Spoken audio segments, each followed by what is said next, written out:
반갑습니다. 락터 이재준입니다. 자궁성근증 환자가 굉장히 많습니다. 자궁성근증은 여러분들 간혹 이제 자궁근종과 헷갈리시는 경우가 있는데, 자궁근종은 자궁근육에 혹이 생긴다. 즉, 자궁근육이 비대화되어서 혹으로 만들어지는 것을 자궁근종이라고 이야기를 합니다. 근데 자궁성근증은 자궁내막 조직이 자궁내막에 있지 않고 자궁근육층이나 다른 자궁내 조직에서 자라면서 여러분들 자궁내막 조직은 사실 한 달에 한 번씩 생리하면서 떨어지는 조직이죠. 그런데 자궁내막 조직이 자궁근육층에 만약에 있다고 여러분 생각해 보시면, 그게 호르몬의 영향, 같은 조직이든 호르몬의 영향을 받아서 거기서 출혈이 조금 일어날 수도 있고, 그것 때문에 심각한 생리통이나 과다한 생리출혈이 일어날 수 있겠죠. 그래서 자궁성근증의 가장 대표적인 두 가지 증상을 들려면, 첫 번째 생리통이고 두 번째는 생리과다출혈입니다. 그런데 원인은 이제 뭐 우리가 추정한 건데, 자궁내막의 조직이 일부 자궁내막, 자궁근육층으로 파고들어서 거기서 붙어서 자라서 자궁성근증이 된다는 것 하나. 두 번째는 자궁근육층의 조직이 여러 가지 호르몬의 자극에 의해서 자궁내막 조직처럼 바뀌게 된다. 이 두 가지 정도로 우리가 예측을 하고 있습니다. 어쨌든 간에 여성분들은 굉장히 힘든 상황이 되죠. 그런데 자궁근종과는 다르게 자궁근종은 특정한 부위에 한정이 되어 있습니다. 그래서 자궁이 있고 자궁근종이 있으면 우리가 혹만 딱 드러내면 되는데, 자궁성근증은 대체적으로 자궁 전체에 다 골고루 분포해서 퍼져 있거나, 또는 일정 부분에 있다 하더라도 일정 부분에 전체적으로 다 자궁성근증과 정상 조직을 구별할 수 없는 상황이 되는 경우가 많습니다. 그래서 이제 자궁성근증의 치료에 대해서 제가 말씀드릴 건데,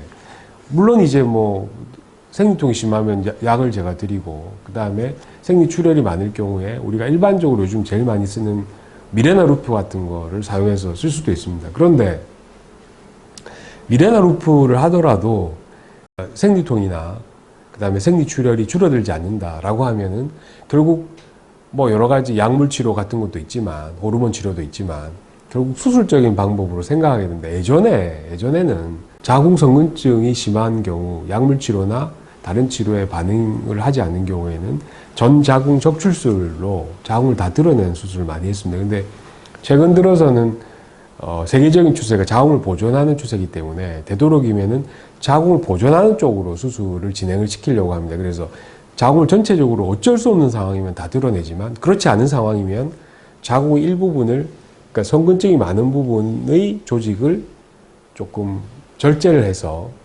자궁성근증의 증상들을 좀 없앨 수는 없지만 조금 완화시키는 그런 어떤 수술적인 방법으로 자궁을 보존하는 경우가 많습니다.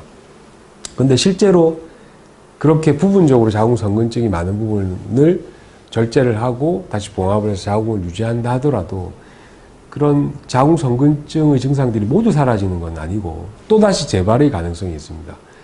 그리고 또 최근 들어서 뭐 하이프라든지 여러 가지 자궁성근증 쪽에 용해를 시킨다. 초음파를 이용하되, 예전에는 우리가 뭐 이렇게 뜨거운 바늘 같은 걸 찔러서 끝부분을 우리가 용해를 시켜서 성근증을 조금 완화시키고 이런 방법들을 했었는데, 사실은 이제 이게 논란들이 굉장히 많습니다. 하시는 곳들은 많은데 이게 완벽한 치료가 될 가능성은 적고, 혹시나 사이즈는 조금 준다 하더라도 다시 또 치료를 하지 않고 어느 정도 일정 기간이 지나면 다시 또 원상복귀가 되는 걸로 되어져 있고, 그런 시술을 받으신 분들이 수술을 어쩔 수 없이 해야 되는 경우, 뭐 부분 적출이라든지 전자궁 적출을 하는 경우에 유착이 굉장히 심해서 실질적으로 수술이 굉장히 힘든 경우가 많습니다. 그래서 물론 찬반의 논란이 있지만, 대체적으로 한 9대1 정도 되는, 9 정도 되는, 90% 정도 되는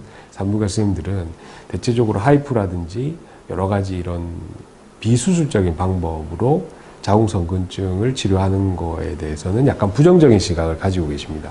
그래서 요 점을 잘 참조를 하셔서 단순히 그냥 어떤 매체라든지 인터넷이라든지 이런 여러 가지를 딱 보시고 바로 결정을 하지 마시고, 여러 군데의 병원을 다니시고 충분히 담당 선생님과 또는 다른 선생님과 상의를 하신 이후에 본인의 자궁성근증 치료의 방침에 대해서 결정을 하시는 것이 차후에 일어날 여러 가지 부작용을 예방하는 방법이 아닌가라는 생각을 해봅니다. 감사합니다.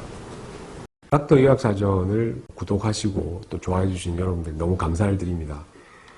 여러분들이 구독과 좋아요는 우리 동영상 제작에 굉장히 큰 힘이 되고 그리고 앞으로도 많은 관심 부탁드립니다. 고맙습니다.